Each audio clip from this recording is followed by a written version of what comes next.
사무엘상 우리 1장 21절에서 마지막 절까지의 말씀을 우리 한 절씩 교독하시고 마지막 절은 함께 읽겠습니다.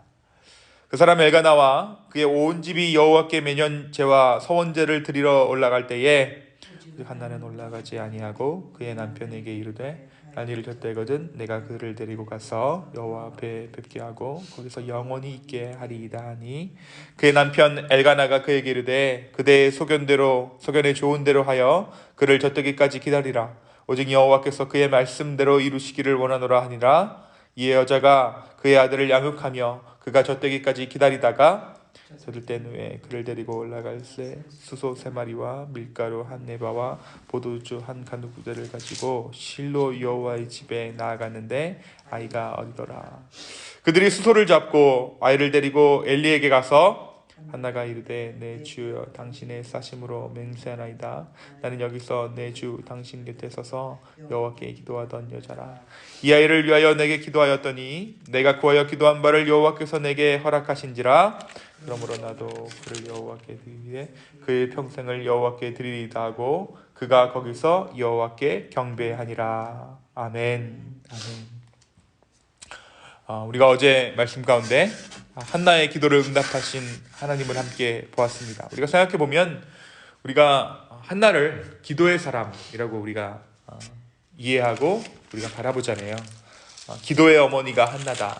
그런데 여러분, 기도를 응답하셨던 그 하나님께서 계시지 않았더라면 우리가 한나를 기도의 어머니로 기억하는 일 또한 없었을 것입니다.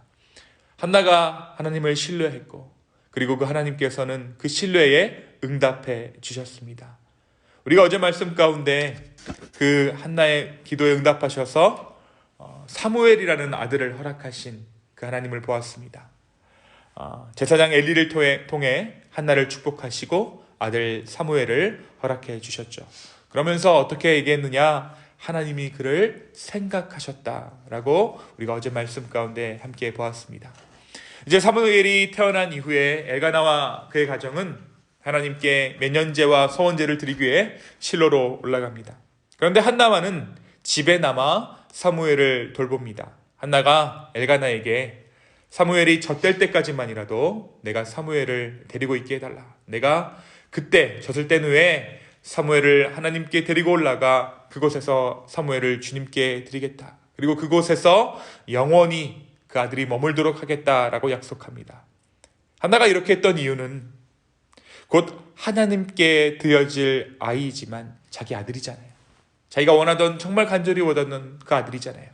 그래서 하나님께 영원히 드려질 그 시간을 앞두고 자기의 아들을 사랑하는 마음으로 곁에 두고 싶은 그 어머니의 심정 때문이었을 것입니다. 그러한 한나의 결정에 엘가나는 한나의 소견에 옳은 대로 행하라 라고 말해줍니다. 그리고 하나님의 말씀대로 이루시기를 원한다는 말로 그녀와 사무엘을 축복합니다. 시간이 흘러서 사무엘이 젖을 떼게 되었습니다. 그리고 그녀는 약속대로 사무엘을 드리기 위해 실로로 올라갑니다. 여호와께 드릴 제물 수소 3마리와 밀가루 1에바 그리고 포도주 1가죽부대 그리고 사무엘을 데리고 갑니다. 이 사무엘 또한 제물 중에 하나였던 것이죠. 아마도 이 행렬을 위해 가족은 물론이고 종들도 함께 실로까지 가는 여정을 함께 했을 것입니다. 드려지는 제물이 양이 많았거니와 사무엘이 아직 어렸기 때문입니다. 드디어 실로에 이르러 성막에 도착한 한나는 그곳에서 제사장 엘리를 만납니다. 그리고 내가 전에 당신 앞에서 기도했던 자임을 밝히고 그 기도에 대한 응답으로 이 아들을 얻게 되었노라 라고 이야기합니다. 하나님께서 아들을 주심으로 나 역시 그 아들을 하나님께 드린다라는 한나의 고백과 함께 그녀는 그곳에서 하나님을 경배합니다. 사랑하는 성도 여러분, 이것이 오늘 말씀 가운데 드러난 엘가나의 가정 이야기입니다. 오늘 말씀은 우리에게 무엇을 말해주고 있을까요? 오늘 말씀 가운데 제 눈을 사로잡았던 구절이 한 구절 있습니다. 21절인데요. 엘가나를 이야기할 때, 엘가나를 소개할 때 그 한 글자로 이 엘가나를 지금 말씀 가운데 소개하고 있어요. 뭐라고 소개하고 있습니까? 그 사람 엘가나라고 표현하고 있어요. 그 남자, 원어로는 그 남자 엘가나입니다. 하나님께서 엘가나를 눈여겨보고 계시는 거예요. 하나님의 시선이 엘가나에게 머물러 있다라는 것입니다. 하나님께서 아담을 지으실 때, 아브라함을 부르실 때, 그리고 모세를 부르실 때와 같이 한 사람에게 하나님의 시선이 지금 머물러져 있는 것을 우리가 그 남자, 그 사람 엘가나라는 단어 가운데 함께 발견할 수 있습니다. 하나님은 지금 이 남자에게 시선을 고정하고 계세요. 사랑하는 성도 여러분, 하나님의 시선이 지금 어디 머물고 있습니까? 하나님의 시선은 그 아들 예수 그리스도에게 머물러 있겠죠. 그렇다면 그 아들 예수 그리스도의 이름으로 말미암아 살아가는 우리에게 하나님의 시선이 머물러 있다는 사실을 오늘 이 말씀을 통해 우리가 볼 수 있는 것입니다. 하나님의 시선은 바로 저와 여러분에게, 예수 그리스도의 제자된 저와 여러분에게 하나님의 시선이 머물러 있습니다. 하나님을 예배하는 수많은 사람들, 하나님의 자녀된 수많은 사람들, 그러나 하나님은 다수라고 해서 어느 한 사람 가볍게 보는 법이 없으신 분이세요. 하나님의 사랑이 크다라는 것은 그 사랑을 모든 사람이 만족할 정도로 후히 주어도 부족함이 없다라는 것입니다. 예수 그리스도 안에 있는 모든 자들이 다 그 남자, 그 여자, 하나님의 사랑하는 아들, 하나님의 사랑하는 딸로 바라봐 주고 계시는 것이죠. 사람의 사랑은 한정되어 있습니다. 어느 하나를 좋아하면 다른 것을 소홀하게 되는 그러한 사랑이에요. 우리가 집에서 그릇 써보면 알죠. 어떤 때는 막 이 그릇을 쓰다가 또 이 그릇을 다른 것을 쓰다 보면 저 그릇을 한동안 쓰지 않게 돼요. 어느 하나에 집중하게 되면, 어느 것 하나를 좋아하면 다른 것은 소홀하게 되는 그러한 사랑이에요. 그러나 하나님은 모든 사람을, 마치 모든 사람을 편애하듯이 사랑하시는 사랑입니다. 잘 생각해보면 나만 사랑하시는 것 같아요. 그런데 그 편애가 모두에게 충만하기에 다함이 없는 것이 하나님의 사랑입니다. 하나님께서는 그 사람 엘가나를 바라보시는 그 시선으로 오늘 우리의 삶을 바라보고 계십니다. 엘가나의 가정을 통하여서 이스라엘을 구원하셨던 그 하나님, 그의 계획을 이루어야 할 자이기에 특별한 관심을 두고 그를 주목하셨던 하나님께서는 오늘 우리에게 있을 그 구원의 일들로 말미암아 우리를 바라보고 계십니다. 왜 엘가나를 하나님께서 주목하셨나요? 이 엘가나의 가정을 통해 이스라엘을 구원하기 위해서, 다시 그 이야기를 시작하기 위하셔서 하나님이 그를 주목하셨죠.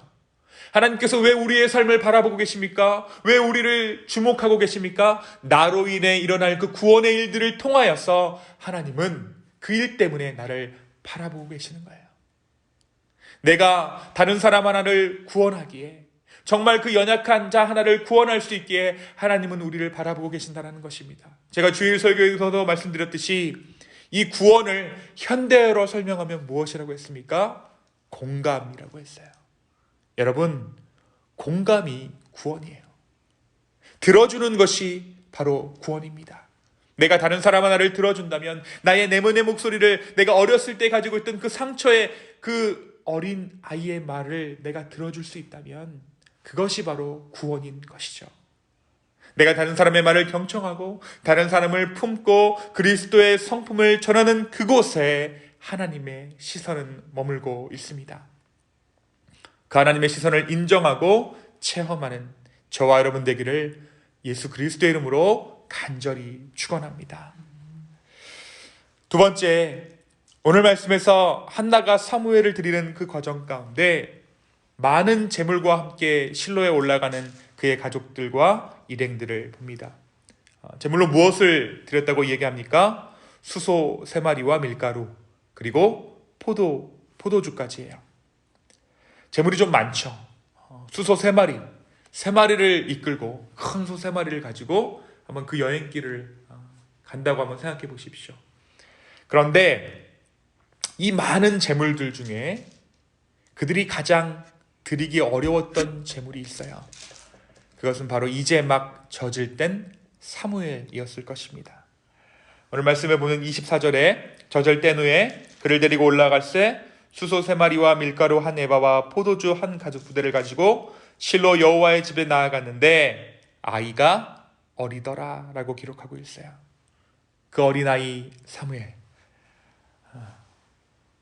그러나 한나는 하나님께서 내게 주심으로 내가 그를 하나님께 드립니다. 27절과 28절에 그렇게 고백하고 있죠.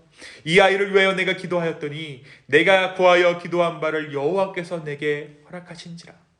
그러므로 나도 그를 여호와께 드리되 그의 평생을 여호와께 드리나이다 하고 그가 거기서 여호와께 경배하니라.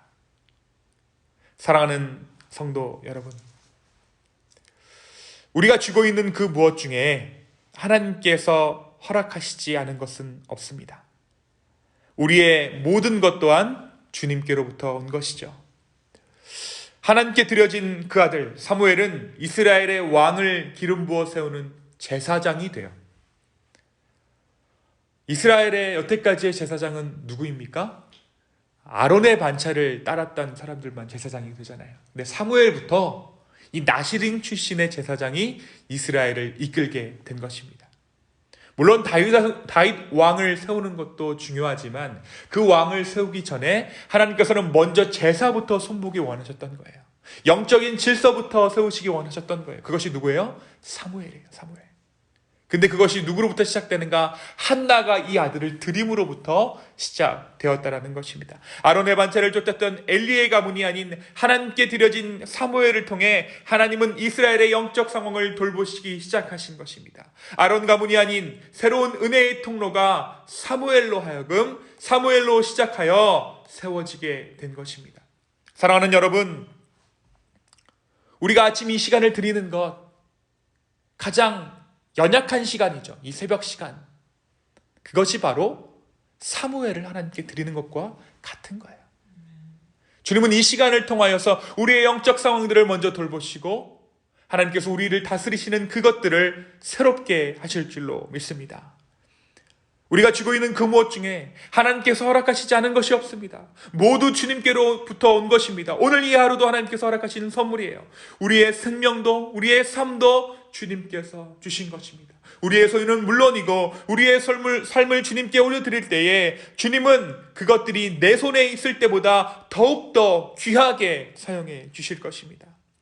사무엘이 엘가나의 아들 정도로 남았었더라도 귀한 인생이었겠죠. 귀하게 본 아들이니까 그랬을 거예요. 그런데 우리의 머리 가운데, 우리의 생각 가운데 사무엘이라는 이름을 기억할 수는 없었을 것입니다. 그가 하나님께 드려졌을 때 그는 이스라엘을 새롭게 하는 인물이 되었어요. 오늘 사무엘을 드리며 한나가 올려드린 이 고백, 하나님께서 주셨으므로 나도 그를 여호와께 드리되 그의 평생을 여호와께 드리겠습니다 라는 이 고백이 저와 여러분의 고백되기를 원합니다. 이 고백이 우리의 고백으로 허락되었으면 좋겠어요. 이 고백도 아무나 할 수 있는 고백이 아닙니다. 하나님께서 이 고백을 한나에게 허락하셨기에 이 고백을 주님께 드릴 수 있었어요. 나도 그를 여호와께 드리되 그의 평생을 나의 삶을 드리겠습니다 라고 고백하는 그 고백이 우리에게 허락되어지기를 간구하는 이 아침 되기를 소망합니다. 바로 그때 주님께서는 합당한 인도하심을 우리의 삶 가운데 허락해 주실 것입니다. 이 시간 함께 기도하겠습니다. 주님, 사무엘을 드리는 마음으로 오늘 이 아침에 우리가 기도하며 나아갑니다. 성령 하나님, 우리의 기도 가운데 함께하여 주시고 우리의 피곤한 무릎 가운데 아버지의 성령의 능력이 온전히 드러나게 하여 주시옵소서. 다시 한번 우리의 마음을 드립니다. 우리의 삶의 그 구석구석에 파고들어 있는 죄성들 아버지 하나님 다스려 주시고 연약함들 주님께서 강함으로 채워 주시옵소서. 우리의 삶의 연약한 모든 부분들이 하나님의 은혜의 통로가 될 것을 기대합니다. 주여, 오늘 이 시간 우리 가운데 함께하여 주시옵소서. 감사합니다. 이모는 말씀 살아계신 예수 그리스도의 이름으로 기도하였습니다. 아멘.